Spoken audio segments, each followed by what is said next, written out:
হ্যাঁ ভোটের পক্ষে আপনারা কথা বলছেন, আপনারা কি সমঝোতা মানে এই যে জুলাই সনদের যে সমঝোতা স্বাক্ষর সেইটাতে তো এনসিপি গেল না, কিন্তু তার পক্ষে সকল প্রচারণা চালাচ্ছে। এই সনদের বাস্তবায়ন প্রক্রিয়া কি হবে সেইটার স্পষ্টতা জুলাই সনদের নাই। সো এইটা আবারও সেই আগের মতো আমরা তো অভিজ্ঞতা থেকে শিখবো।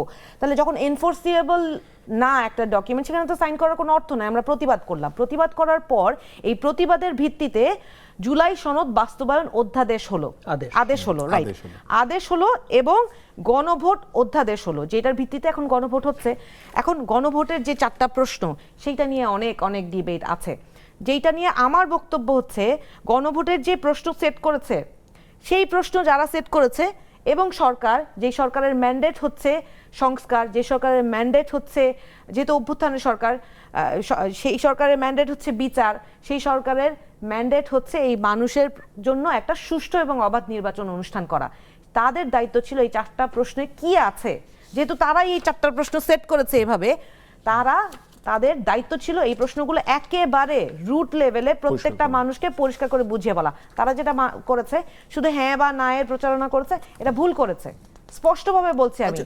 এবং আমরা যেটা করছি যে এখন যেহেতু আমাদের প্রতিবাদের ভিত্তিতে যে জুলাই সনদ বাস্তবায়ন আদেশ এসছে, কিন্তু তার আবারও পিছিয়ে ফিরে যাই। এখন আপনি প্রশ্ন করতে পারেন যে এখন তো বাস্তবায়ন আদেশটা এসছে, কিভাবে বাস্তবায়ন হবে, সেটা একটা অর্ডার এসছে, হ্যাঁ, তাহলে এখন কেন সাইন করলাম না? এখন তো সাইন করতে পারেন। এখন শুনেন, এগ্রিমেন্ট ধরেন সব পক্ষের সমঝোতায় যে চুক্তিটা হচ্ছে সেটা তো একটা এগ্রিমেন্টের ফর্ম, তাই না?